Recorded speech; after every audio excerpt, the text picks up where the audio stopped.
Hello, and welcome to the next episode of the Bravo Zulu live stream series. We're very lucky today to have a great guest on the live stream. We're lucky enough to have Matthew Repan, who is the SWAT commander of the Berkeley County Sheriff Department in West Virginia. And it's a great guest to get on this, and I know there'll be lots of people interested in how a SWAT team operate, how you even join a SWAT team, what they do, what are their special weapons and tactics, who knows. So let's see where we go with that. We're lucky enough that Matthew is also the department quartermaster for the police department, or for the sheriff's department, and he uses D4H in that role. That's how we met. And he's going to be able to share a few of the things he does in terms of managing their equipment for the SWAT team and the rest of the department in D4H. So let's bring Matthew in. Hiya, Matthew. How are you? Good afternoon. How are you? Excellent. Thank you very much. Thanks for joining again. Absolutely. It's fantastic to get you on here. For everyone watching, this is live. We're going live across Facebook, LinkedIn, Twitter, YouTube, wherever you're watching. That's great. We can see your chat comments, so just post them in the box. I'm going to just post to everyone there any questions. So you'll see that go out.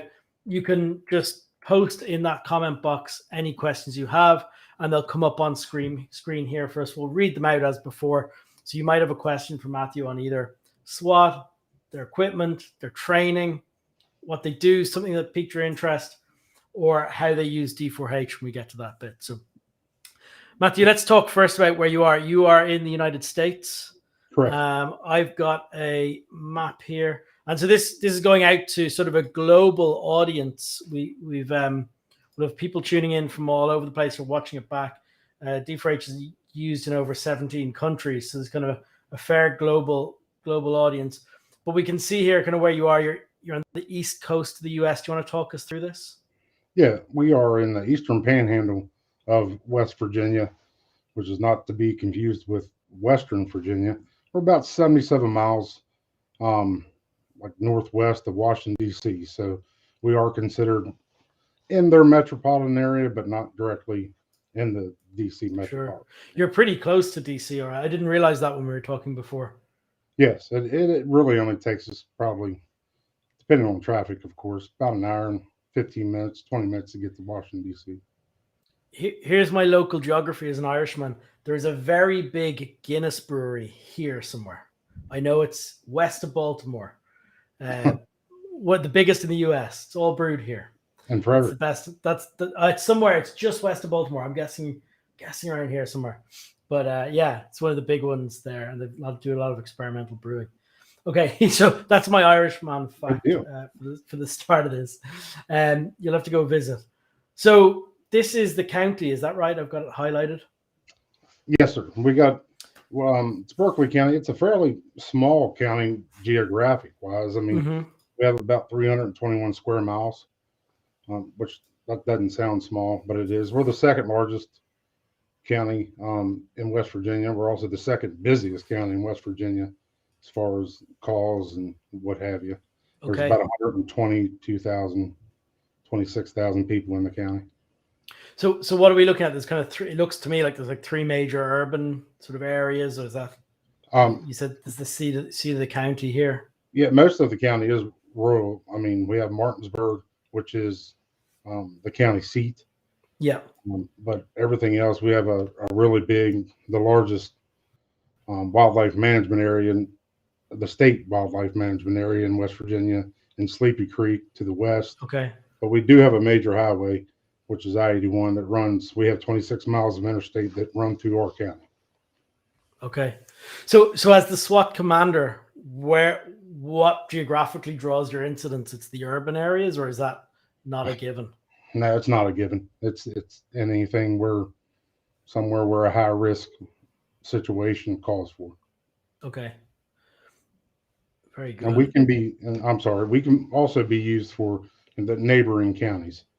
So we're in Berkeley County, but we have we're cross certified or cross sworn in in Morgan, Berkeley, and Jefferson County. So, okay, excellent. Very good. Okay, so that gives people an idea just sort of where in the world you are. So as people are joining here, the sort of people joining, just remind all the viewers, you can ask questions live to Matthew. We are doing this in real time. It's live. What time? It's 8 p.m. in Ireland. right. Matthew, you're at what time? 3:06. 3 or 6. And I can tell you, New Zealand haven't done too badly this time. It's 9 a.m. in New Zealand, so you might have somebody there or a couple of people. And it's noon on the West Coast US. So let's see who we bring in. 7 a.m. Australia. Might not get too many of them. Okay, so as I was saying, we can ask questions in the chat, whatever platform you're watching this on, Facebook, YouTube, Twitter, LinkedIn. Just ask a question. It should come up here in front of us, and we'll start answering it. So, Matthew, what is a SWAT team? And I know that seems a very simple question, but what is it? It's a simple question. It can be simply answered, but it goes in a little deeper. It's what SWAT stands for: Special Weapons and Tactics. Okay. So what's the difference in training for a normal police officer and a SWAT team member, or in terms of what their capabilities, what are they allowed to do? What's the differentiator? Well, the capabilities of a SWAT team operator would be the intense training that we do go through.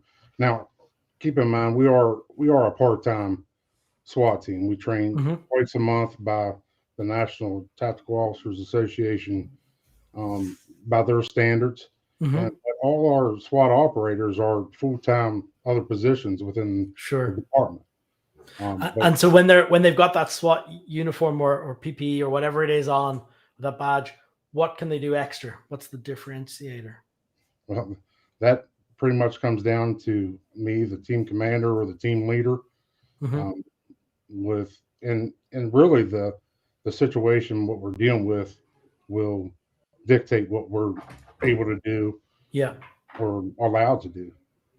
Okay, and so what's the role then? What does the SWAT team bring to the department? I mean, when would they? Basically, our SWAT team get notified. Basically, our mission as a SWAT team is the preservation of life first and foremost. Okay, but in a high-risk situation, that's where we're using our specialized training and specialized equipment, and we have what we call a SWAT matrix system with the department. And if somebody requests our assistance, whether it be the U.S. Marshal Task Force, the Drug Task Force team, one of our own officers, they have to fill out a SWAT matrix, and we have a numerical value that they have to reach before we'll even come out. What are the factors in the matrix? What gets there's 2 pages of questions. It's the person, the target that they're looking for. Target's bad. You usually use target for the address, but for a suspect, whether their criminal history, currently, are they known to carry a handgun? Have they been involved in violent crimes in the past? All those will factor into the numerical value that gives us the answer of whether or not that SWAT team's able to be utilized. Okay, so they have to hit a certain score on that matrix, at which point over that you can be utilized to come in and effectively work on making sure there's no loss of life or further loss of life in a situation. Correct. Now, there's exigent circumstances, like we've had prior to this year, where we had there was a murder suspect held up into a residence where we had to respond. Those kind of incidents they pretty much automatically dictate the response of a SWAT team. So, okay, excellent.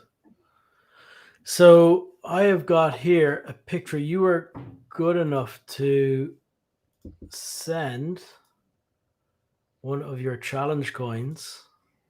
Yes. Over to us, right? So this is a photo of your challenge coin, which is really nice. And I have a Irish police officer who's based near me, who's dying to get this. He's seen a photo and he's dying to add it to his collection. What does is Latin on the bottom, or is that Latin? Facta non verba. Yeah, talk me through that. Actions, not words. We're not here to talk the game. We train. These guys train hard. We have a good group of operators. They train hard at least twice a month, if not more, if they're able to, on firearms, precision shooting. All our standards are at a higher standard, whether it be physical fitness, which we pretty much mimic the National Tactical Officers Association standards. Yeah. And we go from there. So they're good operators and they get it done. Yeah, excellent.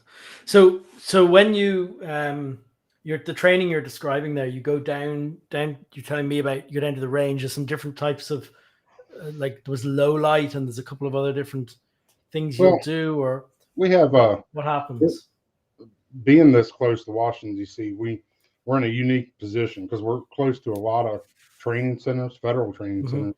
We have Border Patrol National Training Center that's close to us. We have Exetor, which we use a lot. A lot of agencies like that will offer local departments free training, and we try to take advantage of that. And we go to Exetor a lot. We have Shadowhawk, which is in Berkeley County. We have Peacemaker National Training Center, all ranges within Berkeley County. Okay, excellent. And so, I mean, you'll go out and you do these exercises. What are take our customers at D4H and people watching this are from a diverse kind of range of backgrounds. I can see here we've morning from Christchurch, New Zealand. So I'm guessing that is the emergency managers in Christchurch, New Zealand. Now, they're from the emergency management side of the house rather than police side of the house. And I mean, but they've had their share of certainly SWAT involved incidents there as well as earthquakes. So just hello from them on the stream, and great you're watching. You did get a nice time to watch this one compared to some others.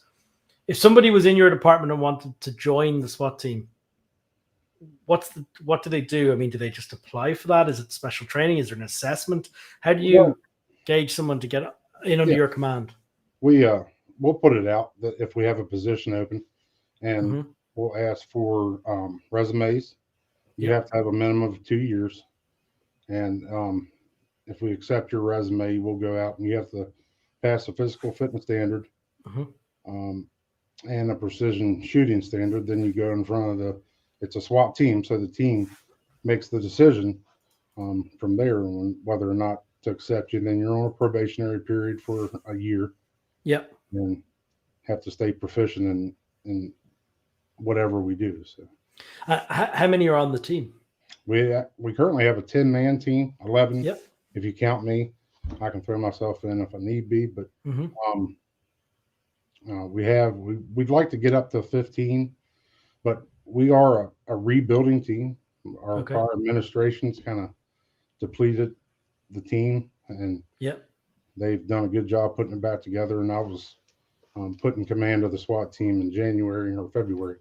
And of course, I've been involved in the SWAT team since about 2003, along with all these other great guys. And it was easy to just jump back in with them because they know what they're doing and make it real easy to command, really. So for, as I say, our people watching this are from a huge, diverse set of backgrounds. In emergency response, emergency management, from law enforcement, from bomb squads and explosives disposal. I mean, we've everything, right? For people who've got no experience at all of SWAT, what do you? I mean, I get the prevent loss of life. You're going in with weapons to breach entrance way, or to take a situation and just stop it. I mean, talk about what you're going to do. Well, it's hard to narrow it down to one thing. And you talked about breaching. So we have several guys that, we do a mechanical breach, a physical breach with a ram. What's mechanical breaching? It's like when with a swinging an object to hammer into it. yes, we call it Yep. a breaching ram or a Yep. Halligan tool. Okay. We have pneumatic tools. We don't do any explosive breaching at this time. We don't have anybody certified, so that's not Yep. something we could do at this time. So, do you do anything with a vehicle? Do you use a vehicle to pull a door off? I mean, We do. where does this stuff go? We have a 2010 Lenco Bearcat armored Okay. vehicle. Yeah. We have a gas injection system for CS gas. We can Mm-hmm. poke a hole. We can knock on the door with a ram that hooks to it. It's about What's knock on the door mean? It doesn't sound good if I'm in there. no, that's not good. If we're using that ram to get in your house, it's not good. You know, Okay. And so is this where we see, something's going through the door and then you're going to grab it and you're going to reverse the vehicle or drive the vehicle away and pull this off, or the front of the house? I mean, where are we going in this? What? We could do that if depending on how the door operates. Yeah. If it pulls out, we might have to rip a door off if it opens outward. But we can use that ram on the Bearcat to push the door open. That gives us, a breaching area or an area that we can throw in distraction devices, flashbangs, CS gas, CN gas, whatever we need to do to try to take control of that situation. Do you get houses that are fortified beyond their normal means as well? Sure. We've had some in the past where definitely people have taken precautions for other people not to get into their house. Yeah. It's not ADT or anything like that. What's ADT? That's the alarm company. That's an alarm company here in America. Okay, got you. Sorry. Okay. No, that's okay. Gotcha. I understand. Okay, very good. So you're exercising and practicing in this, and there's a commitment there to do it twice a week by people. Twice a month. I'm sorry. Twice a month. Sorry, twice a month. And do the whole team meet up, or do people go and do this individually? No, the whole team meets up. They'll meet up usually, twice a month. In the mornings, they'll go through their physical training, and then we'll go into either most of the places we do train. It's either we'll do live fire, firearms training for precision stuff, and then we'll go into room clearing, building clearing, different kinds of scenarios. We also use like simunition rounds, so you get that feedback. If bad guys shooting at you, you get hit with even a paintball round or an impact round, you get some kind of feedback. You're hit. Yeah. And what I mean, I'm sure there's thousands of them, but can you give an example scenario you might set in training? There's like in that room complex or clearing rooms, like what would you set as an example? We might have a subject in there that was just involved in a domestic situation. He's armed with either a knife or a gun. He's in the house. The circumstances are exigent. He's already caused either life to be lost or seriously injured, and we have to go in to get him with the proper court paperwork. And that's something we'll train to go in, and clear the residence and find him. Yeah.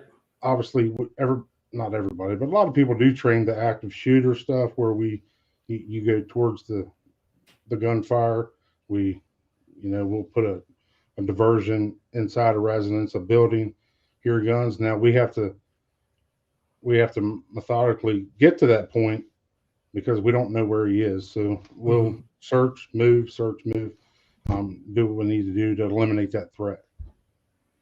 So I asked this question to all the different response types is what's the I normally say once a day, once a year, once a career incident, but maybe yours aren't daily as in your area, but what's the most frequent thing that you do versus once a year? Yeah. Here we do a lot of, we do assist the U.S. Marshals Task Force with arrest warrants. We assist the Eastern Panhandle Violent Crimes Task Force with search warrants for drugs, weapons, wanted subjects, anything that would utilize a special operations team to where they can't just go in and do it with a couple people. Sure.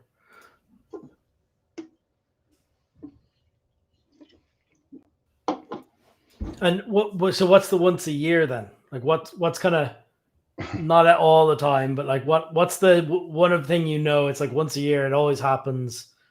But Well, like I mentioned earlier, that probably the situation earlier this year where the team was called out and we had to use deadly force on somebody, and that's that's probably that might just be a once in a lifetime type of thing that you have to face, but that's you train for that, and luckily none of us we were hurt, and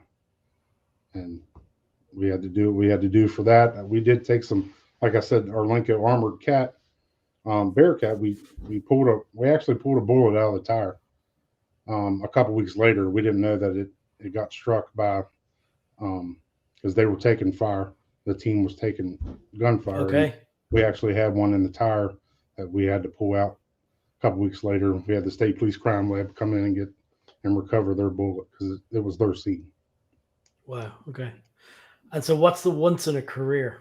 What do you train for with the hope of never doing and statistically won't? That is take a life, Okay. To have to. So that's is that very uncommon? To take a life? Yeah, career wise.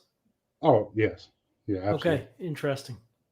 Yeah, the perception would be that that's more common, but I guess there's just many more SWAT operators than there are people that happen to Now by SWAT. So I think SWAT teams are probably in a position that would probably dictate that type of force.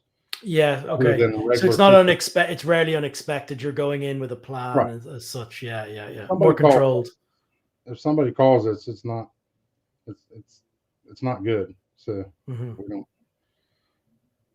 we just take it from there. But that would be the one thing that we do train for. But you hope to never have to use it. Sure. Okay. Excellent. That's all great. Is there anything else around? I mean, one of the great things is equipment, right? We can talk here all about equipment. So, you're the quartermaster. What is your role as that? What does that mean? So, the quartermaster. In this department, I've taken over the same around February. I moved in and we've started. I wanted to get a program that wasn't the programs we were using, which is basic programs. I wanted a good program to use, and I found Draw's company, and that's pretty much where we're at with it. I have about 3,000, almost 3,700 items entered into our management system at this point. And I've not even entered the weapons and stuff yet. I mean, I'm just steadily working on it. We've started all new uniforms, so it's you're sort of inventorying and adding at the same time. Yes, and nice and methodically. I hope. Yeah, it doesn't seem like that, but. But as the quartermaster, what is your responsibility? It's to track all of the equipment, to know what you have, to know all the different kinds. Are you responsible for upgrading equipment? I mean, where does the quartermaster sit in all of these decisions? You're correct in all that. Really, I track. 95% of the equipment we have will be in the system when I'm done. Also track the vehicles. All our vehicles, the equipment in the vehicles, everything that a deputy would need to perform his job. I'm tracking that equipment along with other, items within the department. There's a question in here from somebody in the Coast Guard. What does equipment inspection for law enforcement look like? We see this from the rescue side. Is it similar? So like what kind of recurring inspections are you doing on equipment? Is there like checks that you continually have to do on a periodic basis?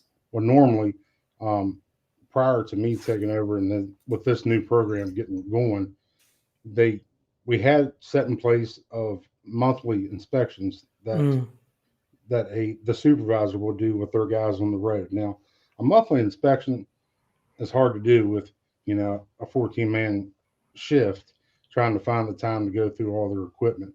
and I'm currently trying to get that up to process to where I can take the equipment with me. I can take D4H with me and do it individually on an iPad.